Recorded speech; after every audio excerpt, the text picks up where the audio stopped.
परिजन सहितं कृष्ण चैतन्य देवं श्री राधा कृष्ण पादान् सहगण ललिता श्री विशाखान्वितांश्च। हे कृष्ण करुणा सिंधु दीन बंधु जगतपते गोपेश गोपिका कांत राधा कांत नमस्तुते। तप्त कंचन गौरांगी श्री राधे वृंदावनेश्वरी विश्वानुसुत देवी प्रणमामि हरे प्रिय। वाञ्छाकल्पतरुभ्यश्च कृपा सिन्धुभ्यश्च पतितानां पावनेभ्यो वैष्णवेभ्यो नमो नमः। जय श्री कृष्ण चैतन्य प्रभु नित्यानंद श्री अद्वैत गदाधर शिवासादि गौर भक्त वृंद। हरे कृष्णा कृष्णा कृष्णा हरे हरे हरे राम राम राम हरे हरे। नमो विष्णुपदाय कृष्णपृष्ठाय भूतले श्रीमते भक्ति वेदांत स्वामिनीति नामिने। नमस्ते सरस्वती देवे गौरवाणी प्रचारिणे निर्विशेष शून्यवादी पाश्चात्य देशतारिणे। जय श्री प्रभुपाद की जय। नामाचार्य दास ठाकुर की जय। गोपाल कृष्ण। हरे कृष्णा। सावित्री माता जी का धन्यवाद करेंगे और पूनम माता जी का स्वागतम करेंगे। हरे कृष्ण महामंत्र बोल के हरे कृष्णा हरे कृष्णा हरे कृष्णा कृष्णा हरे राम राम राम हरे हरे। हरे कृष्णा माता जी हरे। हरे कृष्ण कृष्ण। माता। माता जी शुरू कर सकते हो। जी माता जी। बस मैं तो रीडिंग ही कर सकती हूँ और तो मुझे तो कुछ ऐसा आता नहीं है। आप संभाल लेना। और ठीक है माता जी। वो दे गई और वो आई नहीं है दीपू, उसको बोल रखा है तो वो ले तो आए पर बोल रहा माता जी मैं खुद देख के जाऊंगा। हरे कृष्णा माता जी। कोई माता जी पेज भेज सकती है तो भेज दो।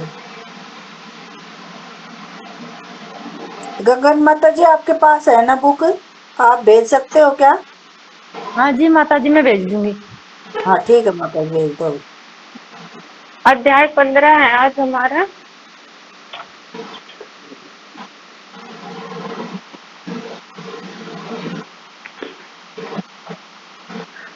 हमारी पुस्तक का नाम है श्री लीला पुरुषोत्तम भगवान श्री कृष्ण और इसमें कुल अध्याय है 90 और हम हैं 15वें अध्याय पर। पिछला हमने पढ़ा था जो भगवान की स्तुति कर रहे थे ब्रह्मा, और अब की बार है ये धेनुकासुर का वध। तो पढ़ते हम इसको। जय श्रील प्रभुपाद की जय। नामाचार्य हरिदास ठाकुर की जय। गोपाल कृष्ण महाराज की जय।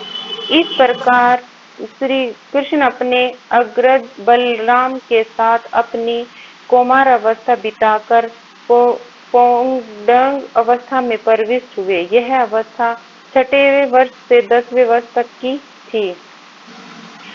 तब सभी ग्वालों ने शपथ मंत्रण गणना की और वे इसके लिए राजी हो गए कि जो बालक 5 वर्ष के हो गए हैं उन्हें चारागाह में गौएं ले जाने का उत्तरदायित्व दिया जाए। गौओं का दायित्व प्राप्त हो जाने पर कृष्ण तथा बलराम ने अपने कमल जैसे चरण चिन्हों से वृंदावन की भूमि पवित्र की। ग्वालों तथा बलराम के साथ कृष्ण अब गौओं को आगे किए हुए फूलों साग सब्जियों तथा घास से पूर्ण वृंदावन के जंगल में प्रविष्ट होने पर अपनी बंसी बजाने लगे। वृंदावन का जंगल भक्त के विमल वन के समान स्वच्छ था और मधुमक्खियां फूलों तथा फलों से लदा था। उसमें पक्षी चहक रहे थे और स्वच्छ जल वाले सरोवर समस्त श्रम को हरने वाले थे। वहां सदा मधुर सुगंधित वायु बहती रहती थी जिससे मन तथा शरीर प्रफुल्लित हो जाते। कृष्ण अपने सखाओं तथा बलराम सहित जंगल में प्रविष्ट हुए और अनुकूल वातावरण देकर जिन्होंने जी भरकर आनंद लूटने की इच्छा की। कृष्ण ने देखा कि सारे वृक्ष फलों से लदे हैं और नई नई टहनियां नीचे आकर पृथ्वी का स्पर्श कर रही हैं, मानो वे उनके चरण कमलों का स्पर्श करके उनका स्वागत कर रही हो। वे वृक्ष फलों तथा फूलों तथा फलों के इस तरह के भाव से अत्यंत प्रसन्न थे और उनकी इच्छाएं जानकर हंसने लगे। तब कृष्ण अपने बड़े भाई बलराम से इस प्रकार बोले, हे भ्राता, आप हम सबसे श्रेष्ठ हैं और देवता आपके चरण कमलों की पूजा करते हैं। आप देखते नहीं कि ये फलों तथा फूलों से लदे वृक्ष आपके चरण कमलों की पूजा करने के लिए नीचे झुके हैं। ऐसा प्रतीत होता है कि वृक्षों का रूप धारण करने के लिए यह अंधकार से निकलने का प्रयास कर रहे हैं। वस्तुतः वृंदावन की भूमि में उत्पन्न वृक्ष सामान्य जीव नहीं है। अपने पूर्ण जन्मों में निर्गुण दृष्टिकोण रखने के कारण उन्हें इस जड़ जीवन में रहना पड़ रहा है, किंतु अब उन्हें वृंदावन में आपके दर्शन का अवसर प्राप्त हुआ है और अब वे आपके सानिध्य के द्वारा आध्यात्मिक जीवन में आगे बढ़ने के लिए प्रार्थना कर रहे हैं। सामान्यतः तमोगुणी जीव वृक्ष का शरीर धारण करते हैं। निर्विशेषवादी चिंतक उनकी तमस अंधकार में रहते हैं, किंतु आपकी उपस्थिति का पूरा लाभ उठाकर उसे समूल नष्ट कर देते हैं। मेरे विचार से जो भौरे आपके चारों ओर बना रहे हैं, वे पूर्ण जन्म में आपके भक्त रहे होंगे। वे आपका साथ नहीं छोड़ना चाहते, क्योंकि आपसे बेहतर तथा वत्सल अधिकारी स्वामी और कौन हो सकता है। आप परम तथा आदि भगवान हैं और यह भोरे हर क्षण मन मना कर आपके यश को फैलाने का प्रयत्न कर रहे हैं।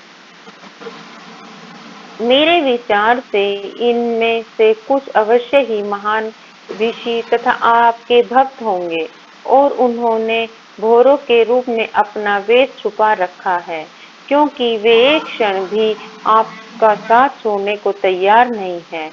हे भ्राता, आप लक्ष्य बोले कहिए ये हे भ्राता, आप परम पूज्य ईश्वर हैं। जरा देखो तो किस तरह से मेरे आनंद विभोर होकर आपके समक्ष नाच रहे हैं। सारे मृग जिसका आचरण गोपियों के समान है, आपका उसी प्यार के साथ स्वागत कर रहे हैं। इस जंगल में रहने वाली कोयलें आपका अत्यंत हर्ष तथा मधुर ध्वनि के साथ स्वागत कर रही हैं, क्योंकि वे सोचती हैं कि आपके घरों में आपका प्रकट्य अत्यंत मंगलकारी है। यदि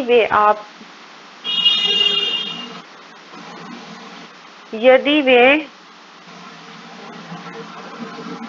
मंगलकारी है, यदि वे सब पशु तथा वृक्ष हैं, तो भी ये वृंदावनवासी आपका गुणगान कर रहे हैं। वे आपका स्वागत आपके सामर्थ्य भर करने को तैयार हैं। जिस प्रकार महात्मा गण अपने घर अन्य महापुरुषों का स्वागत करते हैं, जहाँ तक यहाँ की भूमि का प्रश्न है, यह तो अत्यंत पवित्र भाग्यशाली है, क्योंकि इसके शरीर पर आपके चरण कमलों के पदचिन्ह बने हुए हैं। इन वृंदावन वासियों के लिए स्वाभाविक ही है कि आप जैसे महापुरुष का किस प्रकार स्वागत करें।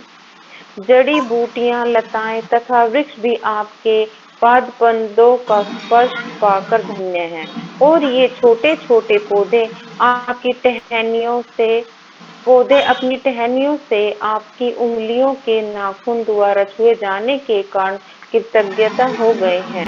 पर्वत तथा नदियां भी अपने को धन्य मानती है क्योंकि आप उनकी ओर देख रहे हैं। इन सबसे ऊपर ये गानाएं हैं तथा गोपियां हैं जिनके सौंदर्य से मोहित होकर आप अपनी विशाल भुजाओं से इनका आलिंगन करते हैं। इस प्रकार कृष्ण तथा बलराम दोनों ही यमुना तट पर अपने बछड़ों तथा गायों को चराते हुए ब्रजवासियों को पूर्ण रूपणे आनंदित करने लगे। कुछ स्थानों में कृष्ण तथा बलराम के साथ उनके सखा भी होते। ये बालक गाते भौरों के गुनगुन की नकल उतारते और पुष्पहारों से विभूषित हो कृष्ण तथा बलराम के साथ साथ चलते।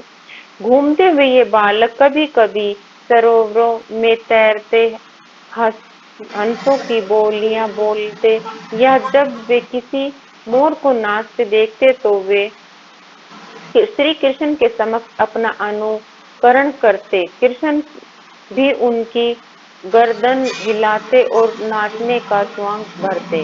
वे अपने मित्रों को हंसा देते। कृष्ण जिन गौओं को चराते थे उनके अलग अलग नाम थे और वे उन्हें दुलारवंश पुकारते। कृष्ण को पुकारते सुनकर ये गौवें रंभाती हुई तुरंत दौड़ती और ग्वाल बाले इस आदान प्रदान को भर पेट मजा लेते। वे विभिन्न प्रकार के पक्षियों की ध्वनि तरंगों का अनुकरण करते हुए जिनमें से चकोर मोर कोयल तथा भारद्वाज प्रमुख थे। कभी कभी दुर्बल पक्षियों को सिंह तथा चीते की आवाज सुनकर डर जाने के कारण दौड़ते देखकर कृष्ण तथा बलराम सहित सारे बालक भी उन पशुओं के पीछे पीछे दौड़ पड़ते।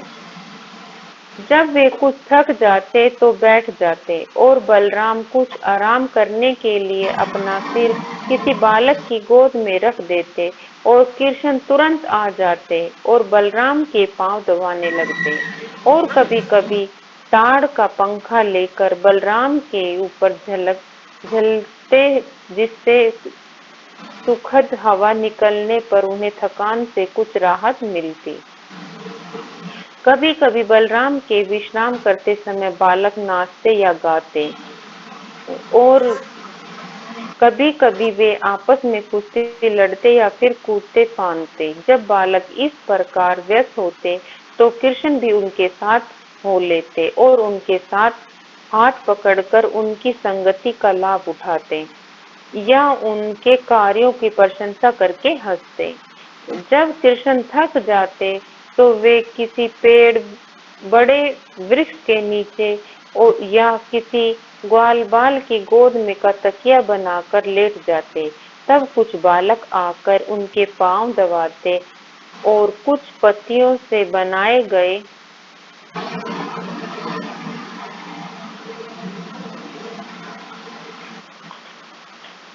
पंखे से हवा झलते। कुछ अधिक प्रतिभाशाली बालक उन्हें प्रसन्न करने के लिए मीठी तान में गाना गाते। इस तरह शीघ्र ही उनकी थकान दूर हो जाती। तब देखो ये भगवान के साथ कितनी मस्ती कर रहे थे, है ना, उस टाइम में वहां पे। इस तरह शीघ्र ही उनकी थकान दूर हो जाती। भगवान श्री कृष्ण उनके पांव लक्ष्मी जी दबाती हैं। अपनी अंतरंगा शक्ति का विस्तार करके एक ब्राह्मण बालक के रूप में प्रकट होकर ग्वाल वालों के साथ मिलकर उनका साथ देते। किंतु एक ग्रामीण बालक की भांति प्रकट होने के बावजूद ऐसे अवसर आते रहते जब वे अपने को श्री भगवान सिद्ध कर देते। कभी कभी लोग अपने को भगवान बताकर अबोध लोगों को ठगते हैं। वे केवल ठग सकते हैं, ईश्वर की शक्ति का प्रदर्शन नहीं कर सकते। जब श्री कृष्ण इस तरह अपने परम सौभाग्यशाली ग्वालों के साथ अपनी अंतरंगा शक्ति का प्रदर्शन करते हुए अपनी दिव्य लीलाओं में व्यस्त थे तो उन्हें अपनी ईश्वरीय अतिमानवीय शक्ति को प्रकट करने का अन्य अवसर प्राप्त हुआ। उनके परम मित्र सुदामा, सुबल तथा शतोकृष्ण ने उन्हें अपना बलराम को अत्यंत स्नेहवश इस तरह संबोधित किया, हे बलराम, तुम अत्यंत बलवान हो, तुम्हारी भुजाएं अत्यंत सुदृढ़ हैं। हे कृष्ण, तुम सभी प्रकार के उपद्रवकारी असुरों का वध करने में अत्यंत पटु हो। क्या तुम दोनों को पता है कि इस स्थान के निकट ही तालवन नामक एक बड़ा जंगल है। यह वन ताड़ के वृक्षों से पूर्ण है और सारे वृक्ष फलों से लदे हैं। इन फलों में से कुछ गिर चुके हैं और कुछ वृक्ष पर ही पक कर लगे हुए हैं। यह अत्यंत रमणीक स्थान है, किंतु महान असुर धेनुकासुर के कारण वहां जाना आना अत्यंत कठिन है। कोई भी जाकर वृक्ष के फलों को नहीं ला सकता। हे कृष्ण तथा बलराम, यह असुर एक गधे के रूप में वहां रहता है और उनके साथ वैसा ही रूप धारण करके अन्य असुर रहते हैं। वे सब के सब अत्यंत बलशाली हैं, अतः उस स्थान पर पहुंचना बहुत कठिन है। प्रिय भाइयों, तुम्हारी दोनों एकमात्र ऐसे पुरुष हो जो इन राक्षसों को मार सकते हो। प्राण भय से वहां आपके अतिरिक्त अन्य कोई नहीं जाता। यहाँ तक कि पशु भी नहीं जाते और वहाँ एक भी पक्षी निवास नहीं करता। सबों ने बसेरा छोड़ दिया है। केवल उस स्थान से आने वाली सुगंध का ही आनंद लूटा जा सकता है। ऐसा प्रतीत होता है कि अभी तक उन मधु फलों का किसी ने भी स्वाद नहीं चखा। हे कृष्ण, हम तुमसे स्पष्ट कह देते हैं कि हम इस मधुर सुगंध से अधिक आकर्षित हैं। हे बलराम, यदि तुम चाहो तो चलकर इन फलों का आनंद लिया जाए। इन फलों की सुगंध चारों ओर फैल रही है। क्या तुम्हें यहाँ उनकी सुगंध नहीं आ रही? जब बलराम तथा कृष्ण ने उनके घनिष्ठ मित्रों ने इस तरह प्रार्थना की तो उन्हें प्रसन्न करने के उद्देश्य से वे अपने मित्रों के साथ हंसते हुए उस वन की ओर चल पड़े। ताल वन में प्रवेश करते ही बलराम अपनी हाथी जैसी शक्ति को दिखाते हुए वृक्षों को हिलाने लगे। इस झटके से सारे पके हुए फल पृथ्वी पर आ गिरे। फल गिरने की आवाज सुनकर वहां पर गधे के वेश में वास कर रहा धेनुकासुर उस ओर तेजी से बढ़ने लगा, जिससे सारी धरती और सारे वृक्ष हिलने लगे, मानो भूकंप आ गया हो। तब प्रथम यह असुर बलराम के समक्ष प्रकट हुआ और उनकी छाती पर अपनी पहली टांगों से दुलत्ती मारी। बलराम पहले कुछ नहीं बोले, किंतु वह असुर पुण्य अधिक बलपूर्वक तेजी से दुलत्ती मारने लगा। इस प्रकार बलराम ने तुरंत ही अपने एक हाथ से उस गधे के पैर पकड़कर उसे चारों ओर घुमाकर वृक्ष की चोटी पर फेंक दिया। जब बलराम उसे घुमा रहे थे तभी असुर के प्राण निकल गए। हरि बोल। बलराम ने उसे सबसे ऊंचे ताड़ वृक्ष के ऊपर फेंका। इस असुर का शरीर इतना भारी था कि वह वृक्ष टूटकर अन्य वृक्षों पर गिरा, जिससे अन्य अनेक वृक्ष धराशायी हो गए। ऐसा प्रतीत हुआ मानो इस वन में भारी अंधड़ आया हो और सारे वृक्ष एक एक करके गिर रहे हों। इस तरह के असामान्य बल का प्रदर्शन विस्मयकारी नहीं है,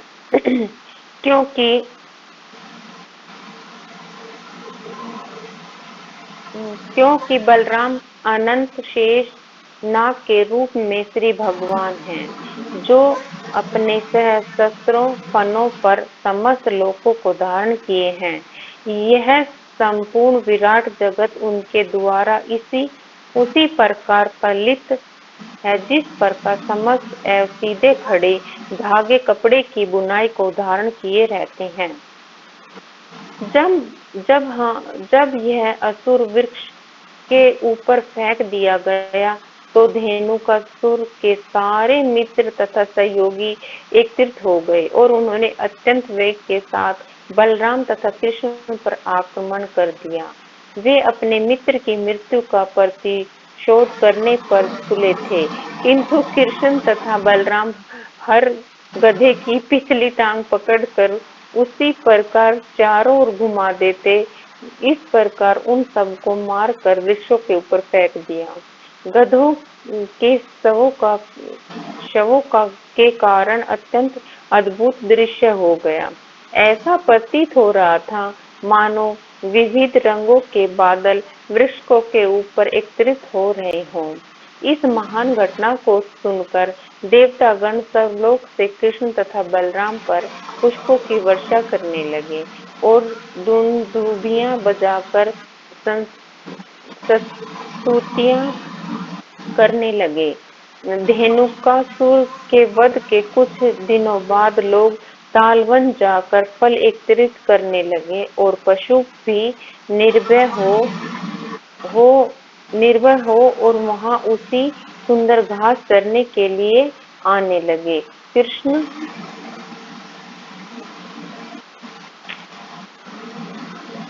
कृष्ण तथा बलराम के इन दिव्य कार्यों तथा लीलाओं को मात्र सुनकर या उनका कीर्तन करके मनुष्य पुण्य अर्जित कर सकता है।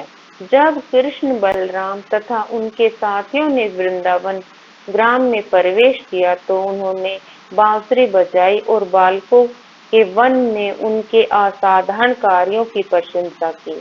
उनके मुखमंडल तिलक से सुशोभित थे और गौओं की चरण रज से दूसरित थे। कृष्ण के सिर पर मोर पंख शोभायमान थे। बलराम तथा कृष्ण दोनों ने बंसी बजाई और तरुण गोपियां कृष्ण को घर लौटते देखकर लालायित हो उठी। वे कृष्ण की अनुपस्थिति के कारण अत्यंत खिन्न रहती थी। सारे दिन वन में रहते या चरागाह में गौवे चराते कृष्ण को वे चिंतन करती रहती। अतः जब उन्होंने कृष्ण को लौटते देखा तो उनकी चिंताएं तुरंत समाप्त हो गई और वे उनके मुख की ओर इसी तरह देखने लगी जिस प्रकार भौरे कमल पुष्प के मुख पर मंडराते रहते हैं। जब कृष्ण गांव में घुसे तो तरुण गोपियां मुस्कुराई और हंसी। कृष्ण ने बांसुरी बजाते हुए गोपियों के सुंदर हास्यमय मुखड़ों का आनंद लिया। तदनंतर कृष्ण तथा बलराम का स्वागत उनकी माताओं यशोदा तथा रोहिणी ने किया और समय अनुसार वे अपने लाडले पुत्र की इच्छाओं की पूर्ति करने लगी। माताओं ने सेवा करने के साथ ही अपने दिव्य पुत्रों को आशीष भी दिया। उन्होंने अपने पुत्र को नहलाया और वस्त्रों से सुसज्जित किया। कृष्ण को पीला वस्त्र पहनाया, बलराम को नीला, और उसके साथ ही उनको सभी प्रकार के आभूषण तथा फूलों की माला दी गई। दिन भर चरगाह कृष्ण की थकान से मुक्त होकर वे दोनों ताजा तथा सुंदर लग रहे थे। उनकी माताओं ने उन्हें स्वादिष्ट भोजन दिया और उन्होंने बड़े चाव से सब व्यंजन खाए। फिर उन्होंने स्वच्छ बिस्तर पर बैठकर माताएं उनके कार्यकलापों से संबंधित गीत गाने लगी। जो ही वे बिस्तर पर लेटे उन्हें प्रगाढ़ निद्रा आ गई। इस प्रकार कृष्ण तथा बलराम ग्वालों के रूप में वृंदावन के जीवन का आनंद भोगते रहे। कभी कभी कृष्ण अपने बाल सखाओं तथा बलराम के साथ यमुना तट पर गौवें चराने जाते और कभी अकेले जाते। धीरे धीरे ग्रीष्म ऋतु का आगमन हुआ और एक दिन जब सारे बालक तथा खेत में चरती गौएं अत्यंत प्यासी हुई तो वे जाकर यमुना जल पीने लगी। किंतु नदी का जल कालिया नामक विशाल सर्प के विषय से जहरीला हो चुका था। चूंकि पानी इतना जहरीला था, अतः सारी गौएं और बालक जल पीते ही तुरंत प्रभावित हो गए। वे सब अचानक जमीन पर गिर पड़े और मृतक जैसे लगने लगे। तब समस्त प्राणों के प्राण श्री कृष्ण ने उन सब पर अपनी कृपा दृष्टि डाली, जिससे सारे बालकों तथा गौओं ने पुण्य चेतना आ गई और वे सब एक दूसरे को अत्यंत विषम पूर्वक देखने लगे। वे समझ गए कि यमुना का जल पीने से वे मृत हो गए थे, परंतु कृष्ण के कृपा कटाक्ष से वे सब जीवित हुए। इस प्रकार उन सबों ने योगेश्वर श्री कृष्ण की योग शक्ति की प्रशंसा की। इस प्रकार लीला पुरुषोत्तम भगवान श्री कृष्ण के अंतर्गत धेनुकासुर का वध नामक 15वें अध्याय का भक्ति वेदांत तात्पर्य पूर्ण हुआ। हरे कृष्ण माता जी, दंडवत प्रणाम। माता जी, ये अध्याय तो पूरा हो गया है और दूसरा अध्याय तो बड़ा है, फिर हो नहीं पाएगा क्योंकि समय थोड़ा है। तो अरे क्या कृष्णा किया माता जाए? जी यही सही है, बस अब पुणे में तो हो ही गए। जी हाँ माता जी, क्योंकि ये बड़ा है काफी, ये पूरा नहीं हो पाएगा। कोई नहीं, जब माता जी आएगी तब फिर कर लेंगे। बस माता जी आपने बहुत ही अच्छे से पढ़ा है तो सभी बस को माता जी मालेश्वर। मैंने तो रीडिंग ही की है, अगर आप माता कुछ जी समझाना इसमें चाहते तो पहले समझा दो। नहीं जी माता माता जी जी। इसमें, अरे कृष्णा माता जी इसमें हम्म। नहीं माता जी होती तो कुछ बता आवाज दे। नहीं आ रही आपकी। आवाज नहीं आ रही। अब आइए। मैं तो यही कह रही हूँ, इसमें स्टोरी टाइप ही है हाँ माता जी। स्टोरी है, हाँ ज्यादा समझाने का नहीं है। माता जी होती तो कुछ और बता देती, नहीं वैसे आपने अच्छे से पढ़ा है और सभी को समझ आया होगा, स्टोरी है इसमें। हम्म। ठीक है, ठीक सभी है तो माताएं माता जी फिर मिलकर यहीं माता पे जी का विराम करते हैं। बहुत बहुत धन्यवाद धन्यवाद करेंगे। आपका। हरे कृष्ण हरे महामंत्र कृष्णा बोलते हरे कृष्णा हरे कृष्णा कृष्णा कृष्णा हरे हरे कृष्णा हरे हरे अब राम बंटी आ राम जाएगी एक राम बार। राम हरे हरे। हरे कृष्ण माता जी, जन्मत प्रणाम। हरे वांछा कृष्णा माता। कल्पतरुभ्यश्च कृपा सिंधु देवस्य पतितानां पावनेभ्यो वैष्णवेभ्यो नमः। प्रणाम। हाँ, सभी कोटि वैष्णववृंद की जय। श्रील प्रभुपाद की जय। अभिलीला माता जी की जय। अभिश्री माता जी की जय। आज अभी स्वरूप माता जी नहीं आई क्या? वो प्रोग्राम में गई हुई है ना आज। आज क्या प्रोग्राम है, कहाँ पे है? संगीता माता जी का है, नौजफगढ़ में ही है, प्रेमनगर में। अच्छा प्रेमनगर ही है ना अच्छा लक्ष्मी आज बबलू माता संगीता जी। माता जी की शादी की सालगिरह है। अच्छा। आप प्रभु जी की क्लास सुन लो चाहे, कहाँ 5-10 पे? मिनट। लिंक भेज देना मेरे पास। पार सारथी पे है, चलो मैं भेज देती हूँ, इसी पे भेजती हूँ। किसी को भी सुनना हो तो सुन लेना, अब खत्म होने वाली है वैसे क्लास। माता जी ग्रुप में भेज दो। क्या? ग्रुप में भेज दो माता जी। हाँ ग्रुप पे भेज दूंगी, फिर यूट्यूब पे सुन लेना उसको, चाहे शुरू से सुन लेना यूट्यूब पे, है मैं भेज रही हूँ अभी। हाँ ठीक है, भेज। ठीक, हरे कृष्ण। धन्यवाद कमलेश माता जी की।